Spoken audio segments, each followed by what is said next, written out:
Hello good morning friends. आज relation chapter unit 3 के अंदर हम काफ़ी ऐसी चीज़ें सीखने जा रहे हैं जिससे नेक्स्ट टॉपिक्स और नेक्स्ट एग्जाम्पल्स को समझना हमारे लिए बहुत ही आसान हो जाएगा। तो दोस्तों, आज रिलेशंस की कुछ प्रॉपर्टीज के बारे में बात करेंगे।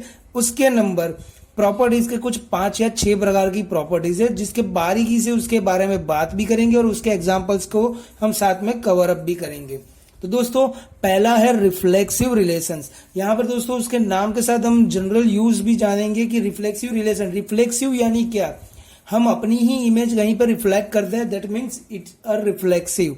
मतलब कि आप आईने में देखते हो, then you are the both the same side person. हाँ, ये बात अलग होती है कि हमारा राइट हैंड वहां पे लेफ्ट हो जाता है और हमारा लेफ्ट वहां पे राइट हो जाता है, but in the mirror side if we image that both the persons are same, that means it's a reflecting. So दोस्तों, यहां पर यही चीज सिखाई गई है कि a relation R on a set A is reflexive for every element of A belongs to A. मतलब कि ए रिलेशन ए, मतलब कि ए मतलब कि अगर एलिमेंट 1 प्रेजेंट है तो उसका 1-1 रिलेशन होना चाहिए। अगर वो रिलेशन एग्जिस्ट नहीं होता है, that why it is not reflexive. अगर एग्जिस्ट होता है देन इट इज रिफ्लेक्सिव।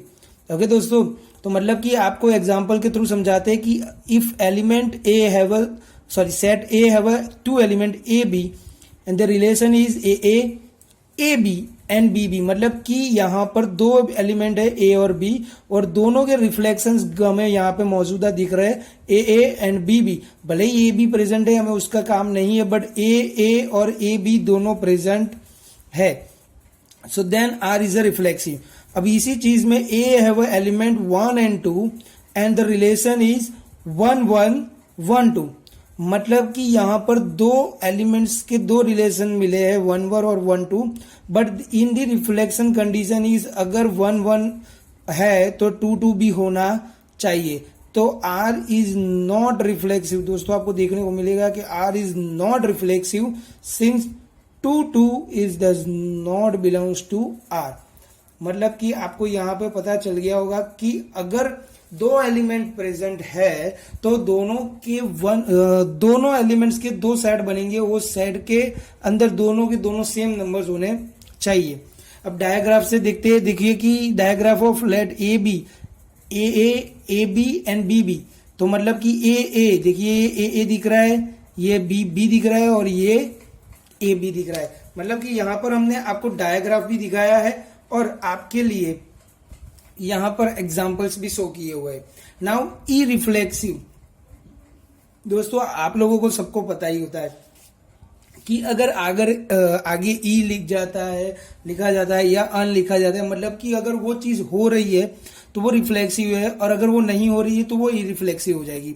मतलब कि relation R on set A is irreflexive, A does not related with the A। मतलब कि A is not belongs to R, it means it's a irreflexive। मतलब कि if no element is related with the itself, मतलब कि अगर किसी element का उसी के साथ रिलेशन नहीं मिल रहा है, that means it is irreflexive। यहाँ का ये एग्जाम्पल नंबर 2 जो नॉट रिफ्लेक्सिव है, you called it is irreflexive। तो दोस्तों, ई रिफ्लेक्सिव को समझने के लिए उसके एग्जाम्पल्स को देखते हैं। तो दोस्तों, यहां पर हमारे पास 2 एग्जाम्पल है। Example A have a 1-2 element, set A have a 1-2 element and the relation is 1-2 and 2-1। मतलब कि यहाँ पे ना 1-1 प्रेजेंट है ना 2-2 प्रेजेंट है, that means the R is irreflexive. R is irreflexive since 1-1 and 2-2 it's not belongs to R. मतलब कि ये दोनों यहां पर नहीं होने की वजह से ये रिफ्लेक्सिव हो गया है। If A has a 1-2 let R is a relation 1-2-2-2। If R is not irreflexive since 2-2 belongs to R. मतलब कि ये होना नहीं चाहिए, तो ये रिफ्लेक्सिव हो जाता है। 1-1-2-2 अंदर होता है तो वो रिफ्लेक्सिव हो जाए। Not that R is not reflexive either since 1-1 does not belongs to R। मतलब कि दोनों के दोनों नहीं होते हैं 1 1 और 2 2 नहीं होते तो वो नॉट रिफ्लेक्सिव है। अगर वो दोनों के दोनों नहीं है तो नॉट रिफ्लेक्सिव या तो ई रिफ्लेक्सिव, बट कोई एक नहीं है तो वो नॉट रिफ्लेक्सिव होगा बट ई रिफ्लेक्सिव नहीं होगा। क्यों? क्योंकि ये देखिए 2 2 तो मौजूद है ही, मतलब हमारा ई रिफ्लेक्सिव ये बताना चाहता है कि 1 1 2 2, ये एग्जाम्पल के जरिए कि जैसे कि 1 1 और 2 2 दोनों भी नहीं होने चाहिए तभी ये ई रिफ्लेक्सिव होगा। अगर 2 2 है और 1 1 नहीं है तो ये नॉट रिफ्लेक्सिव होता है। दोस्तों बहुत कंफ्यूजन ना हो जाए इसलिए समझ लेना कि relation between its self present in the bracket, अगर वो सभी के साथ नहीं है, कोई भी एक के लिए प्रेजेंट है तो भी वो ई रिफ्लेक्सिव नहीं होगा। हाँ, जरूरी ये है कि वो नॉट रिफ्लेक्सिव हो जाएगा। क्यों? क्योंकि वहां पे एक कम है या तो एक ही नहीं है। मतलब यहाँ पे जैसे कि 2 2 है, 1 1 नहीं है तो मतलब ये नॉट रिफ्लेक्सिव है, बट यहाँ पर 2 2 होने की वजह से ये रिफ्लेक्सिव नहीं होगा।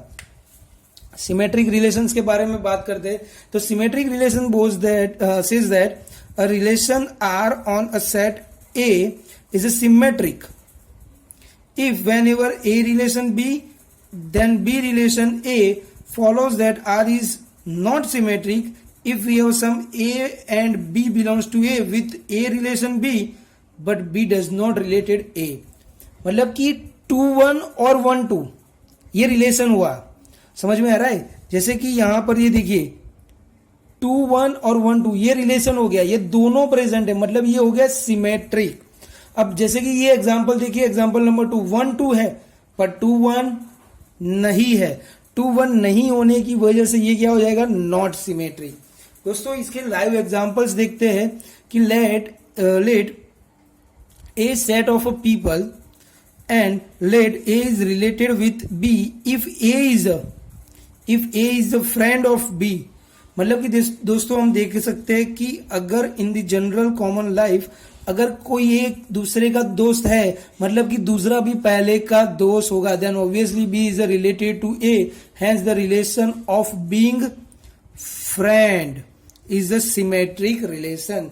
मतलब कि मैं किसी का दोस्त हूं तो ये नहीं है कि वो मेरा दोस्त नहीं है, मतलब कि हम दोनों एक दूसरे के दोस्त है तभी तो दोस्त बोल सकते हैं ना, वरना हम इसे कोई रिलेशन नहीं कह सकते। तो मतलब friend is the best example of symmetric relation. यहां पर दोस्तों दूसरा एग्जांपल हम समझने की कोशिश कर रहे हैं कि let A have a 1 2 element.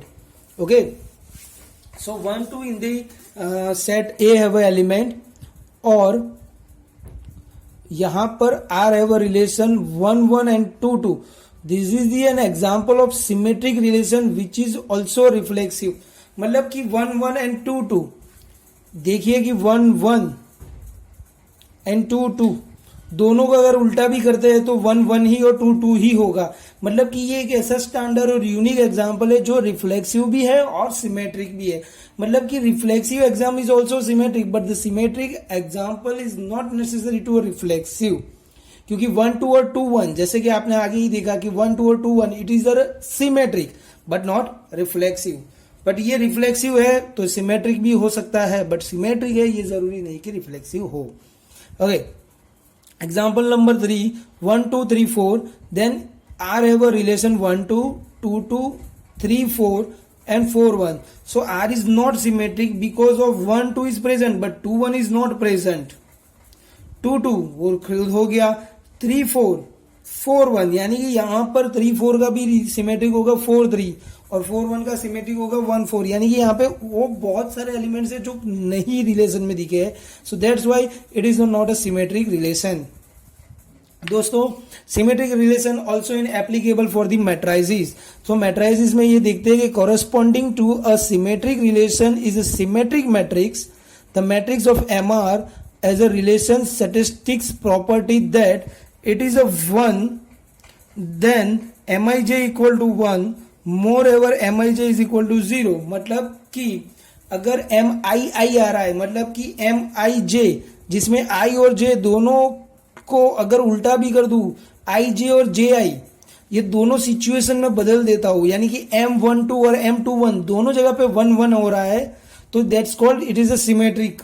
But अगर M12 पर 1 है और M21 पर 0 है तो वो सिमेट्रिक नहीं होगा।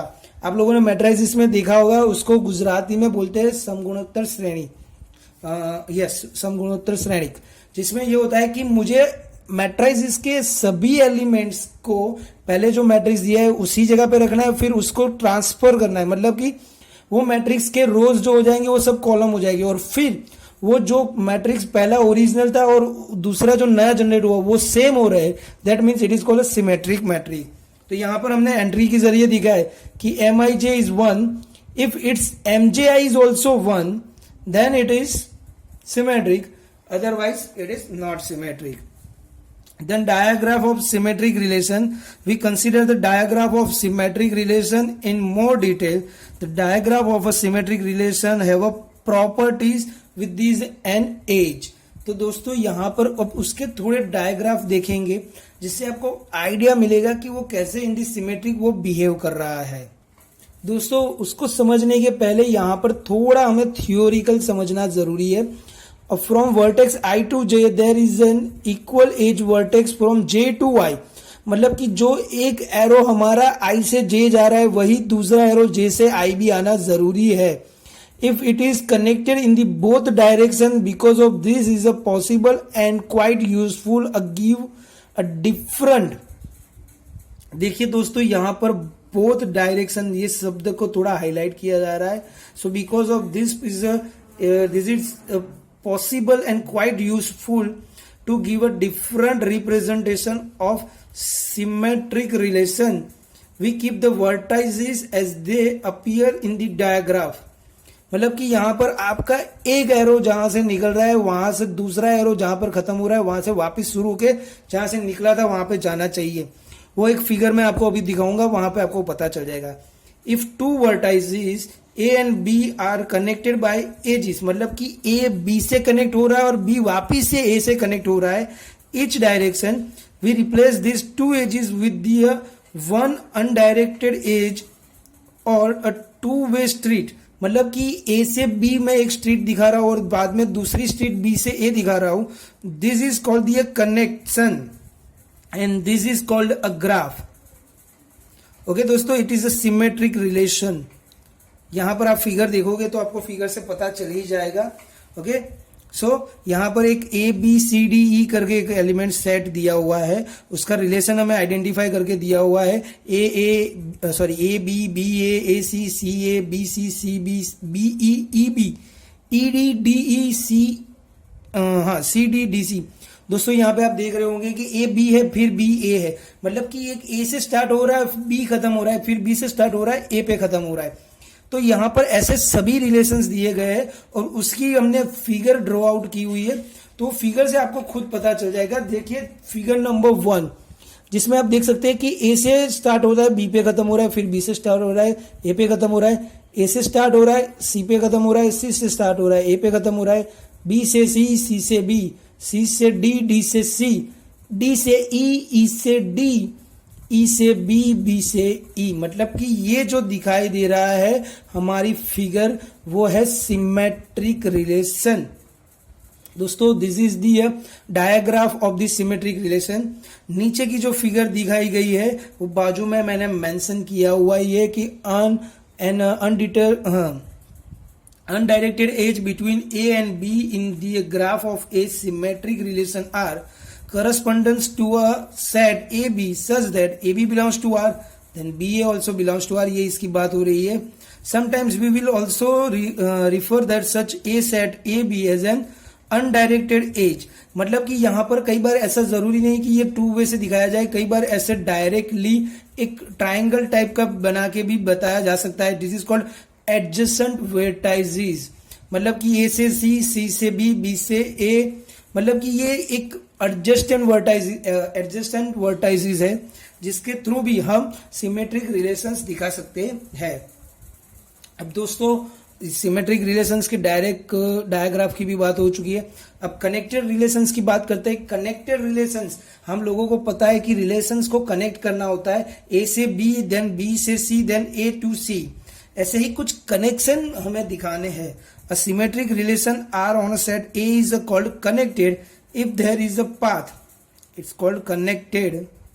If there is a path any element of A to any other element of A, मतलब कि एक एलिमेंट ऑफ ए आएगा, वो किसी ए के दूसरे एलिमेंट्स ऑफ ए के साथ कनेक्ट होगा, this is simply means that graph of R is all in one piece. मतलब कि ये देखिए ए से सी, सी से बी, बी से ई, ई से डी, डी से सी, सी से वापिस से, मतलब कि हम देख रहे हैं कि वहां पर अलग अलग एक के नंबर ऑफ एलिमेंट्स है जो एक दूसरे के साथ एक अलग अलग एजिस से कनेक्टेड हुए हैं। Thus figure 1 is also shows that and figure 2 is also shows that it is a connected. Okay, तो दोस्तों यहाँ पर हम उसकी एक फिगर 1b और 1a दिखा रहे हैं आपको। ये देखिए दोस्तों कि 1a is a connected, a to b, b to d, d to a and a to e, it is a connected, but 1 2 3 यहाँ पर इसका कोई कनेक्शन नहीं है। ओके दोस्तों, यहाँ पर ये देखिए 1 से 3 का कनेक्शन है, 1 से 5 का कनेक्शन, पर 1 से 4 का कोई कनेक्शन नहीं हो रहा है, 1 से 2 का भी कोई कनेक्शन नहीं हो रहा है। यहाँ पे अगर मुझे B तक पहुंचना है तो मैं 1 से डायरेक्ट B भी जा सकता हूँ, मुझे C पे पहुंचना है तो 1 से मैं B होके D होके C भी जा सकता हूँ, या तो 1 से D होके C जा सकता हूँ। अगर B से मुझे E भी पहुंचना है तो B से A होके E भी जा सकता हूँ, ई से मुझे डी भी जाना है। यानी कि यहाँ पर हर एक वर्टेक्स एक दूसरे के साथ कनेक्टेड है, जबकि यहाँ पर वो कनेक्शन कहीं ना कहीं ब्रेक हो रहा है। तो दोस्तों यहाँ पर ये आपको देखने को मिलेगा कि ये कनेक्शन ब्रेक हो रहा है, इस वजह से ये कनेक्टेड है और ये नॉट कनेक्टेड है। अब बात हो रही है इसी के कंपेबिलिटी रिलेशंस के बारे में। कंपेबिलिटी रिलेशंस क्या बता रहा है कि अगर a relation on a set which is reflexive and symmetric, दोस्तों ये दोनों याद रखना है कि रिफ्लेक्सिव भी होना चाहिए और सिमेट्रिक भी होना चाहिए। अगर रिफ्लेक्सिव होगा तो सिमेट्रिक होने के चांस बढ़ जाएंगे, बट सिमेट्रिक है तो रिफ्लेक्सिव होगा या नहीं होगा, ये दोनों मैंने आपको अभी पहले ही क्लियर कर दिया है। तो आपको ये याद रखना है कि if the given relation is compatibility relation, that means it is a reflexive and symmetric. अब दोस्तों यहाँ पे आपके पास एक मैट्रिसेस दिया हुआ है जिसमें A1,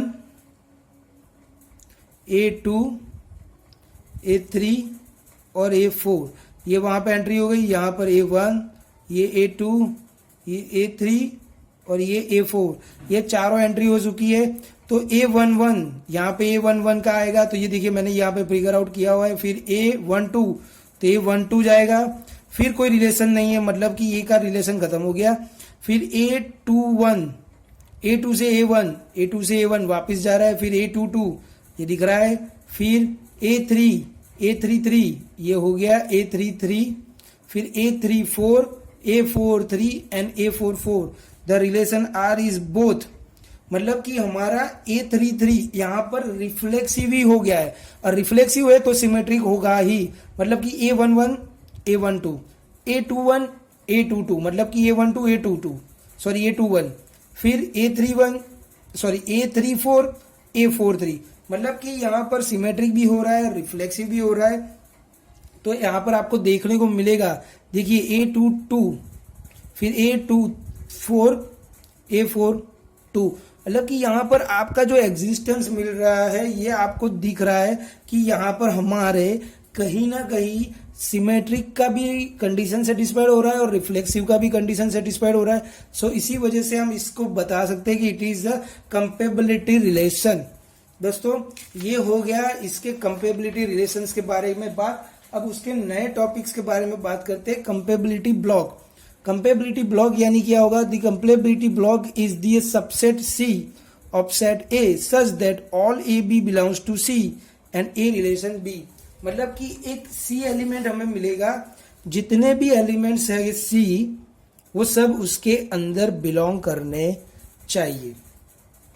maximum compatibility block is the compatibility block that is not a subset of another compatibility block. मतलब कि मैक्सिमम कंपेबिलिटी ब्लॉक बता रहा है कि आपका जो कंपेबिलिटी मिल रही है वो उसी के सेट C के अलावा किसी और की सबसेट नहीं बननी चाहिए। अगर वो बन रही है तो वो मैक्सिमम कंपेबिलिटी ब्लॉक नहीं होगी। मतलब कि 1 2 2 1 किसी एक सेट के अंदर है और वो दूसरे किसी भी सेट में नहीं आते, that means the 1 2 and 2 1 is the compatibility maximum compatibility block. अगर वो दूसरे में आते हैं तो वो मैक्सिमम कंपेबिलिटी ब्लॉक नहीं बनेंगे। Now complete cover of compatibility block is the all the maximum compatibility block, मतलब कि ये सभी मैक्सिमम कंपेबिलिटी ब्लॉक को कवर कर रहा है, that's why it is called a complete. देखिए compatibility block 1 is equal to, यहां पर हमने कंपेबिलिटी ब्लॉक ढूंढा है which is P4 and P6, block 2 हमें मिल रहा है P2 P4 P6। अब मैक्सिमम कंपेबिलिटी ब्लॉक क्या आएगा, P2 P1 P2 P4 P6, ये मैक्सिमम हो गया। बाद में इसके अलावा कोई compatibility P1 P2 P4 P6 P5 P3, यहां पर P से P1 से लेके P6 की तरफ फिगर ड्रॉ की हुई है। एक कंपेबिलिटी ब्लॉक मिल रहा है जिसमें हमने बताया कि P4 और P6 एक किसी ना किसी C के अंदर आ रहा है, ये हमारा पूरा C है, उसके अंदर आ ही रहा है। P2 P4 P6 वो भी इसके अंदर ही आ रहा है। मैक्सिमम कंपेबिलिटी ब्लॉक यानी कि P1 P2 P4 P6 ये इसके अंदर आ ही रहा है, मतलब कि ये इसका सबसेट होगा ही।